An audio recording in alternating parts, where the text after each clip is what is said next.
హే all, ఇవాళ Dhanvi lunch బాక్స్కి healthy weight gain high protein Madras cucumber khichdi అయితే చేస్తున్నా. దీనికోసం ఒక 1 టీ స్పూన్ రైస్ని వాష్ చేసి ఒక హాఫ్ అన్ అవర్ ముందు సోక్ చేసి పెట్టాలి.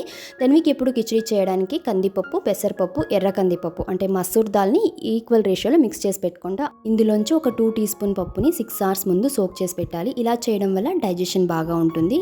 రైస్ అండ్ పప్పు రెండింటిని కుక్కర్లో తీసుకొని ఇందులోకి సన్నగా కట్ చేసిన మద్రాస్ కుకుంబర్ ముక్కలు, ఒక 2 వెల్లుల్లిని సన్నగా కట్ చేసి వేసుకోవాలి. హాఫ్ ఆనియన్, హాఫ్ టొమాటోని కూడా వేసుకొని కొద్దిగా కొత్తిమీర, కరివేపాకును కూడా సన్నగా కట్ చేసి వేసి ఇందులోకి కొద్దిగా పసుపు, రుచికి సరిపడినంత ఉప్పు వేసుకొని ఇవాళ నేను మునగాకు పొడి ఒక హాఫ్ టీ స్పూన్ అంతా యాడ్ చేస్తున్నాను. ఇది స్పూన్ చిన్నది కాబట్టి ఒక 1 టీ స్పూన్ వేస్తున్నాను. నార్మల్ స్పూన్ అయితే హాఫ్ టీ స్పూన్ వేసుకుంటే సరిపోతుంది.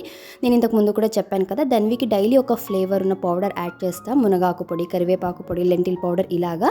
దీనివల్ల హెల్త్కి మంచిది, డిఫరెంట్ ఫ్లేవర్ కూడా ఉంటుంది, పిల్లలు ఇష్టంగా తింటారు. ఇప్పుడు ఇందులోకి 1:3 రేషియోలో వాటర్ యాడ్ చేసి మూత పెట్టి మీడియం ఫ్లేమ్లో 3 to 4 విజిల్స్ ప్రెషర్ కుక్ చేసుకుంటే ఎంతో healthy and tasty Madras cucumber khichdi అయితే రెడీ. ఫైనల్గా ఒక హాఫ్ టీ స్పూన్ నెయ్యి యాడ్ చేసి కంప్లీట్గా చల్లగయ్యాక బాక్స్ ఫిల్ చేయడమే. ఇది ఇవాళ మా ధన్వి లంచ్ బాక్స్ అయితే Madras cucumber khichdi, plain curd, అలాగే కొన్ని కుకుంబర్ పీసెస్. మిడ్ మార్నింగ్ స్నాక్లోకి నేరేడు పళ్ళు సీజన్ కదా అని కొన్ని నేరేడు పళ్ళు, ఆల్మండ్ కుకీ స్టిక్స్ అయితే పెట్టాను. Thank you for watching. Have a nice day.